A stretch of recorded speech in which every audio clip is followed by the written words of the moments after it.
6 young women knelt in the dirt outside Thaddeus Bell's ranch, their faces streaked with tears and dust. But the man they begged for help hadn't spoken to another soul in 3 years, and what they were about to ask him would force him to choose between his carefully guarded solitude and something far more dangerous than loneliness. The sun beat down mercilessly on the remote valley where Thaddeus had built his fortress of silence. His weathered hands gripped the porch railing as he stared at the impossible sight before him. 6 figures in torn dresses, kneeling like broken dolls against the backdrop of his endless fence line. The youngest couldn't have been more than 17. The oldest may have been 25. His throat felt like sandpaper. 3 years since he'd heard a human voice that wasn't his own echoing back from the canyon walls. 3 years since he had deliberately chosen this existence, cutting every tie that bound him to the world beyond his property line. The nearest town was a 2-day ride through treacherous terrain. No one came here by accident, yet here they were. The one with auburn hair raised her head first. Her green eyes held a desperation he recognized, though he'd spent years trying to forget that look. She opened her mouth to speak, but only a whispered croak emerged. Her lips were cracked, her face hollow with exhaustion. Whatever had brought them here, they'd traveled far and suffered much. Thaddeus felt his carefully constructed walls begin to tremble. Every instinct screamed at him to turn away, to retreat into his cabin and pretend this moment never happened. He'd learned the hard way that helping others only led to pain, that trust was a luxury he could no longer afford, that the safest place was alone, always alone. But as the auburn-haired woman struggled to stand, swaying dangerously, something stirred in his chest, a feeling he'd buried so deep he'd almost convinced himself it was dead. The feeling that maybe, just maybe, running away wasn't the same as being safe. The woman took a step forward, her voice barely audible across the distance between them. Her words would shatter the silence he'd built around himself like armor. And once spoken, there would be no taking them back, because what she was about to tell him would reveal that his 3 years of isolation had been nothing compared to the choice he was about to face. The auburn-haired woman's voice cracked as she spoke, but her words cut through the desert air like a blade. "Please, mister, we ain't got nowhere else to go. They're hunting us." Thaddeus gripped the porch railing tighter, his knuckles white against the sun-bleached wood. Hunting, the word triggered memories he'd spent years suppressing, images of another woman, another desperate plea, another moment when he'd made the wrong choice. His jaw clenched so hard it ached. "You need to leave," he called back, his voice rusty from disuse. "I can't help you." But even as the words left his mouth, he noticed details that made his stomach twist with dread. The woman's dress wasn't just torn, it was shredded in places that suggested violence. Dark stains marked the fabric, some that looked suspiciously like dried blood. The other 5 women bore similar signs of rough treatment. Whatever they were running from, it had already caught up to them once. The woman stumbled forward another step, her hand pressed to her side. When she pulled it away, Thaddeus saw fresh blood seeping through her fingers. His breath caught in his throat. She was wounded, maybe badly. They all looked half dead from exhaustion and dehydration. "They took our wagon 3 days back," she continued, her voice growing weaker. "Killed our guide.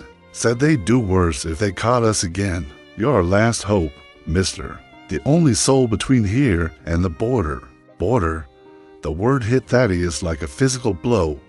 These weren't just travelers in distress. They were fugitives. Whatever trouble they carried with them would become his trouble the moment he offered them shelter. He'd learned that lesson once before, and it had cost him everything that mattered. But as he watched the woman sway on her feet, her face growing paler by the second, something inside him cracked. She was going to collapse. They all were. And if he sent them away now, he'd be signing their death warrants just as surely as if he pulled a trigger himself. The woman's legs buckled. She fell to her knees in the dirt, her blood now visible as a growing stain in the dust beneath her. The other women rushed to her side, their own weakness forgotten in their desperation to help their leader. Thaddeus found himself walking down the porch steps before his mind could catch up to his body. 3 years of isolation had taught him many things. But it hadn't killed the part of him that couldn't watch another human being suffer, not when he had the power to prevent it. But as he approached the group of women, a new sound reached his ears, hoofbeats, distant but growing closer. Multiple horses moving fast across the hard-pan desert floor. Someone was coming, and they were riding hard. The auburn-haired woman heard it too. Terror flashed across her face as she grabbed Thaddeus's arm with blood-slicked fingers. "They found us," she whispered. "Dear God, they found us." Thaddeus looked toward the horizon where a cloud of dust was rising in the distance.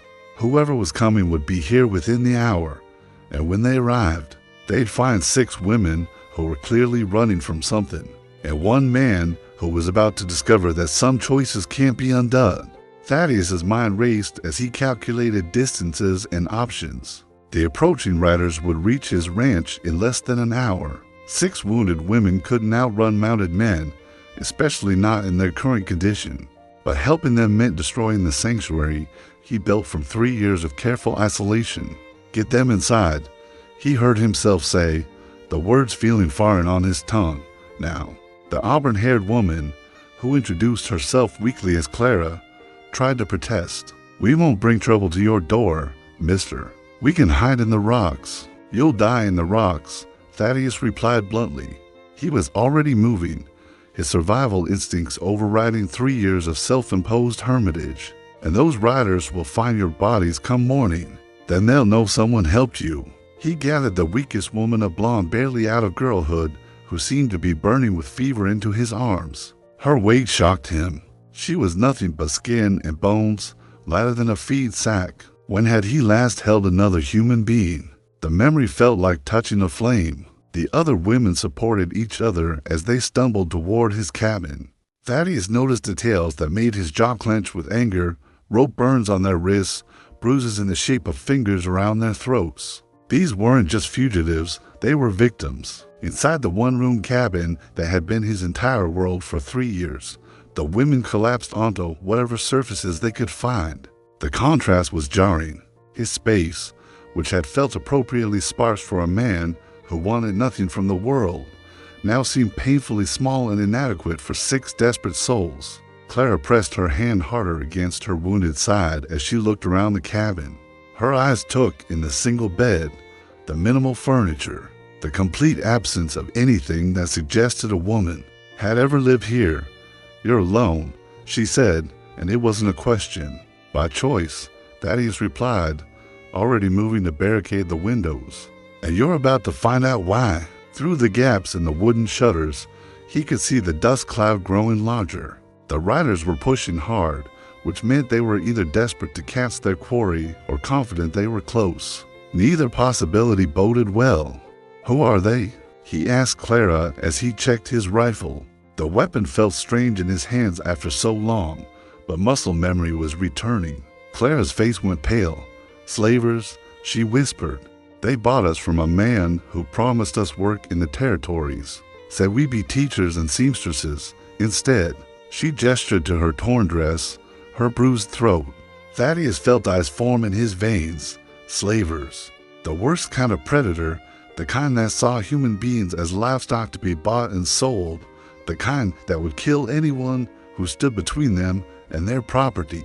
The hoofbeats were close enough now that he could distinguish individual horses. At least 6 riders, maybe more. Professional men who wouldn't be deterred by a single rancher's defiance. As Clara struggled to stand, her face twisted with pain and determination, she said something that made Thaddeus's blood run cold. "There's something else you need to know. Something that makes this worse than you think." Clara's next words hit Thaddeus like a physical blow. "The man who sold us to the slavers, he's a federal marshal, badge and everything. Name of Wade Garrett." The rifle nearly slipped from Thaddeus's hands. A federal marshal. That changed everything.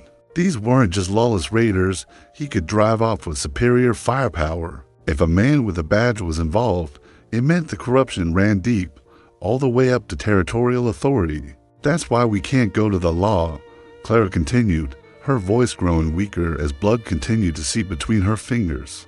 "Garrett's got connections in 3 territories. Anyone we report to, He'll hear about it first. Then we disappear, permanent-like. Through the window, Thaddeus could now make out individual riders cresting the ridge that overlooked his valley. 6 men on horseback, moving with the confidence of hunters who'd cornered their prey. One of them wore something that glinted in the sunlight, a badge. Thaddeus felt the familiar weight of impossible choices settling on his shoulders. Help these women and become a target himself, turn them away and watch them die. Either path led to consequences he wasn't sure he could live with. "There's a root cellar," he said finally, his voice rough with decision. "Behind the cabin, under a false floor. It's where I store supplies for winter. You can hide there." But Clara shook her head. "They'll search everywhere. These men, they're thorough. They've been tracking us for days, and they know their business." The youngest woman, the one with the fever, suddenly spoke for the first time. Her voice was barely a whisper, but her words cut through the tension like a knife. "He's right to be scared. We bring death wherever we go." Thaddeus looked at her more closely and felt his heart skip. She couldn't be more than 16, with corn silk hair and blue eyes that held too much knowledge for someone so young. What kind of monsters sold children? The hoofbeats were close enough now that he could hear leather creaking, men calling to each other in low voices. They were spreading out, surrounding the ranch with military precision professional kidnappers who'd done this many times before. "Listen to me," Thaddeus said, his voice steady despite the chaos in his mind. "I need to know exactly what we're dealing with. How many men? What weapons? How far will they go?" Clara met his eyes, and he saw a depth of suffering that made his own 3 years of self-imposed exile seem like a vacation. "They'll burn this place to the ground if they have to. Kill anyone who stands in their way. These ain't men with consciences, mister. They're devils in human skin." Through the shutter slats, Thaddeus caught his first clear glimpse of the lead rider. The man sat his horse like he owned the world, his badge catching the light as he surveyed the ranch buildings. Even at a distance, Thaddeus could see the cold calculation in his posture. This was Wade Garrett, the federal marshal who sold human beings for profit. If you were Thaddeus, what would you do? Stand and fight against impossible odds, knowing you likely die, but might save 6 innocent lives? Or find a way to negotiate, potentially saving yourself, but possibly dooming the women to a fate worse than death? Tell me in the comments. I need to know which side you choose, because what Thaddeus decided next would determine whether anyone in that cabin would live to see another sunrise. The riders had stopped just outside rifle range, close enough to communicate, but far enough to avoid immediate danger. Garrett raised his voice, and his words carried clearly across the desert air. "Afternoon, friend. We're looking for some runaway property. 6 women who stole themselves from their rightful owners. You seen anyone like that around here?" Thaddeus stepped onto his porch, rifle held loosely in his hands, but ready. The afternoon sun cast long shadows across the yard as he faced down 6 mounted men who radiated menace-like heat from a forge. Marshal Garrett sat his horse in the center, his badge gleaming against a black vest that had seen too much blood. "Haven't seen anybody," Thaddeus called back, his voice carrying the flat tone of a man accustomed to solitude. "Don't get many visitors out here." Garrett's smile was cold as winter stone. "That's so? Mind if we take a look around? Sometimes folks hide in places they think nobody'll find them." Behind Thaddeus, inside the cabin, he could hear the faint sounds of the women trying to muffle their breathing. Clara had grown silent, probably unconscious from blood loss. The youngest was still burning with fever. None of them were in any condition to run, even if there was somewhere to go. "This is private property," Thaddeus replied, "and I don't recall inviting you to search it." One of Garrett's men, a scarred brute with dead eyes, spat tobacco juice into the dust. "Federal authority trumps private property. Hermit, you got something to hide. Were you just naturally unfriendly?" Thaddeus felt sweat beating on his forehead despite the desert heat. These men weren't here to negotiate. They'd already decided he was hiding something. The only question was how far they'd go to prove it. "Funny thing about hermits," Garrett said, dismounting with fluid grace. "They usually choose isolation because they got secrets." "What's your secret, friend?"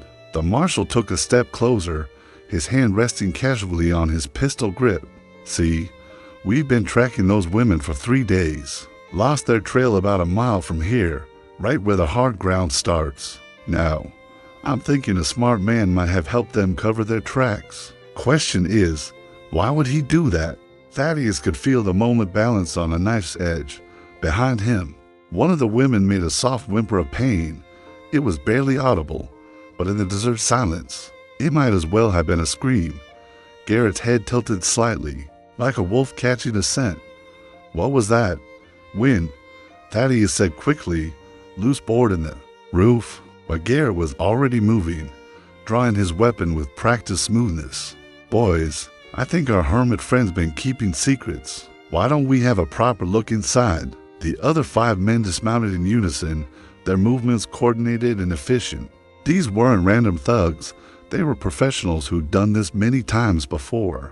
Thaddeus realized with cold certainty that talking his way out was no longer an option.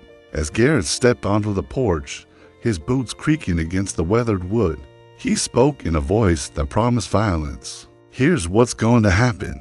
You're going to step aside, and we're going to collect our property. Anyone who interferes gets buried in the desert where nobody will ever find them. If you're enjoying the story, subscribe to the channel." But as Garrett reached for the cabin door, Thaddeus made a choice that would change everything. The choice that had been building since the moment he'd seen 6 desperate women kneeling in his yard. Thaddeus raised his rifle in one smooth motion, the barrel coming to rest inches from Garrett's chest. The marshal froze, his hand still reaching for the door handle, his eyes widening with surprise and calculation. "I said this is private property," Thaddeus repeated, his voice deadly calm. "And I meant it." For a heartbeat, the world held its breath. 6 guns were suddenly trained on Thaddeus from the yard below. But his rifle never wavered from Garrett's heart. The marshal's face cycled through emotions, surprise, anger, and finally, a cold respect. "You're making a mistake, friend," Garrett said softly. "A big one. Those women belong to us, bought and paid for. You're interfering with legal commerce." "Legal?" Thaddeus's laugh was bitter as alkali dust. "Slavery's been illegal for years, Marshal, even out here in the territories." Garrett's smile returned, thin and predatory. "These ain't slaves, hermit. They're indentured servants. Signed contracts and everything. They owe debts that need paying, and we're here to collect." Inside the cabin, Thaddeus heard Clara's voice, weak but fierce. "Lies, we never signed nothing. He drugged us, took us from a church social in Kansas." Garrett's face darkened at being overheard. "Sounds like you got some stolen property in there, friend. Property that's causing you to make poor choices." The standoff stretched like a wire pulled tight. Thaddeus knew the mathematics of his situation. 7 armed men against 1, with 6 wounded women caught in the crossfire. Even if he killed Garrett, the others would cut him down before he could work the rifle's lever. But sometimes mathematics didn't matter. Sometimes a man had to make a stand, regardless of the odds. "Here's what's going to happen," Thaddeus said, his voice carrying the authority of absolute conviction. "You're going to get back on your horses and ride away. You're going to forget you ever saw this place or these women, and you're going to find yourself a new line of work." Garrett's scarred lieutenant shifted in his saddle, his gun hand twitching. "Boss, just give the word. We can drop him and be done with it." But Garrett held up a hand, his eyes never leaving Thaddeus's face. Something had shifted in the marshal's expression. He was seeing something he hadn't expected, a man who'd already made peace with dying. "You know what I think?" Garrett said slowly. "I think you got history with situations like this. I think maybe you failed to help someone once before, and now you're trying to make up for it." The words hit like physical blows. Thaddeus felt his carefully buried memories clawing their way to the surface. Another woman, another desperate plea for help, another moment when he'd chosen safety over courage and watched someone die for his cowardice. "Touched a nerve, did I?" Garrett pressed. "What was her name? Wife, sister, daughter? Someone you let down when it mattered?" Thaddeus's grip tightened on the rifle, but his aim never wavered. "Her name was Sarah. She was my wife, and I won't make the same mistake twice." Garrett nodded as if something important had been confirmed. Sarah. Pretty name. As she died screaming, knowing you were too much of a coward to save her. The rage that exploded in Thaddeus's chest nearly cost him everything. For a split second, his finger tense on the trigger, ready to end Wade Garrett's life regardless of consequences. But in that moment of white-hot fury, he heard something that changed everything. Clara's voice from inside the cabin, barely a whisper, but carrying clearly in the desert air. Thaddeus. That's his name. The man who killed your wife. The words hit Thaddeus like lightning striking twice in the same place. Wade Garrett. The name he'd spent 3 years trying to forget. The man who'd come to their homestead with promises of protection. Who demanded Sarah as payment when Thaddeus couldn't meet his extortion fees. The man who laughed when Thaddeus begged for mercy. Who'd taken Sarah anyway when he refused to fight. Garrett's eyes glittered with recognition and sick pleasure. Well, Thaddeus Bell, the coward of Willow Creek. I wondered what happened to you after you ran away like a whipped dog. The rifle trembled in Thaddeus's hands, but not from fear. 3 years of guilt and rage focused into a single point of blazing hatred. You killed her. I didn't kill her, Garrett said with mock innocence. You did, by being too yellow to fight for her. She called your name when she died. You know, wondered where her brave husband had gone. Thaddeus felt something fundamental crack inside his chest. The careful walls he built around his grief. The rational explanations he constructed for his cowardice. The lies he told himself about having no choice. All of it crumbled at once. But here's the beautiful part, Garrett continued, his voice dripping with malicious joy. History is about to repeat itself, except this time, instead of 1 woman, you got 6. And you're going to watch me take every single one of them, just like before. Behind Thaddeus, Clara's voice grew stronger, fueled by desperate fury. He's lying, Thaddeus, about your wife calling for you. Sarah Bell died fighting. I know, because I was there. I was one of the women he took before her. The revelation hit like a physical blow. Thaddeus turned his head slightly, never taking his eyes completely off Garrett. What? Sarah Bell, Clara continued, her voice gaining strength despite her wounds. Blonde hair, blue eyes, scar on her left hand from a cooking accident. She fought like a wildcat when they took her. Broke one man's nose, nearly took another's eye. And when she died, she wasn't calling for you. She was cursing Garrett's name. Garrett's confident smile faltered for the first time. Shut your mouth, woman. But Clara pressed on, her words carrying the weight of witnessed truth. She told me about you, in the wagon, said you weren't a coward, said you'd promised to come for her, and she believed you would. She died believing you'd come. Thaddeus felt the world tilt on its axis. For 3 years, he'd carried the weight of cowardice, the certainty that he'd failed the woman he loved. What if Clara was telling the truth?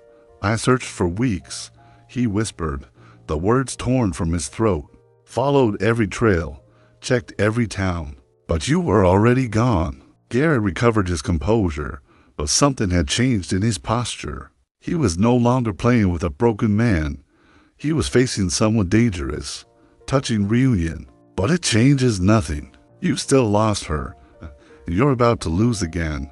The marshal's hand moved toward his gun, but Thaddeus was already squeezing the trigger. The rifle's roar split the desert silence like thunder. And Wade Garrett flew backward off the porch, his chest blossoming red. Chaos erupted in the ranch yard as Garrett hit the ground. His 5 men opened fire simultaneously, bullets splintering the porch railing and shattering windows. Thaddeus ducked behind a water trough, working his rifle's lever with practiced speed. The man who'd spent 3 years running from violence had remembered how to fight, but the odds were impossible. 5 professional killers against 1 rancher, with 6 wounded women trapped in the crossfire. Thaddeus knew he had maybe 30 seconds before they overwhelmed his position. Then Clara appeared in the cabin doorway, clutching a shotgun she'd found inside.